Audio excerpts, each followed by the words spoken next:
Rounding out the PTE season, you're presenting Tiny Beautiful Things that starts on April the 8th. This play is based on an advice column. I envision a show with a lot of really unique characters. Is that the case? And how does it translate in a compelling theatrical experience? Yeah, so this is a play I've had in my back pocket for like just wanting to pitch it and present it for years, and I'm finally in a position where we can have it produced. So it's based on a book by Cheryl Strayed, which was one of Oprah's bestsellers, but the adaptation is done by Winnipeg's Nia Vardalos, who people will probably recognize from My Big Fat Greek Wedding and many other Hollywood productions. So Nia took the book and basically made a theatrical presentation of the book. So FYI, there is also a TV series called Tiny Beautiful Things, which is more autobiographical about the writer.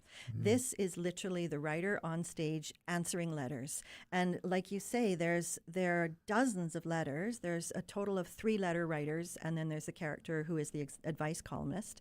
And each of those 3 letter writers play multiple ages, genders, stories, backgrounds, big struggles, little struggles, everything from a kid in grade 8 to, a grandfather who's lost their child or their son and everything. So it's quite a series of letters, basically. But what is incredible about the play is the compassion and empathy with which the character of the advice columnist, her name is Sugar, answers people. So this is why I love this play so much, especially right now, is that I feel that what we do need nowadays is an ability to put ourselves in someone else's point of view, understand what their struggles are, and meet them with compassion and empathy. Right. It's a beautiful play. Again, within the first page, I was laughing out loud, and within the second page, I had tears streaming down my cheeks. And I think it's because watching such empathy is actually incredibly moving. Like when you see generosity and when you see understanding and just honestly meeting people where they are at,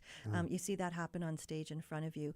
Also through the play, we also see the character of Sugar, the advice columnist, sort of understand her own life, because she also made some bad decisions and has some things in her past that she has to reconcile as well.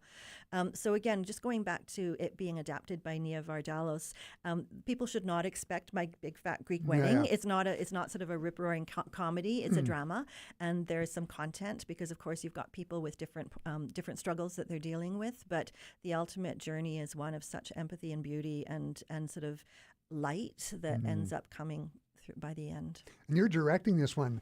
Have you thought about how that's going to play out on stage? I haven't started the design process yet, obviously. And the original production, which Nia actually starred in New York, the original production set it, very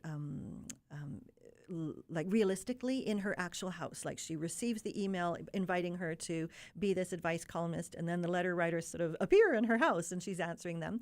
But I've also seen pictures of more abstract set designs and things. So I'm still sort of sitting on the fence. I don't know. I'll start the design process in a few months and figure out what we're going to do with it. But nevertheless, I do know that like the performances are really what are going to make this piece. It's had over 20 productions in the United States, and I know during the pandemic, like I saw performances that were outdoors on picnic tables. Like they obviously did them during the pandemic when you had to be outdoors. And so I feel like it's the acting and the letters and the empathy that is going to be the impact. But obviously, we're at Prairie Theatre Exchange. We're going to make sure it's also visually very beautiful to look at. Fantastic.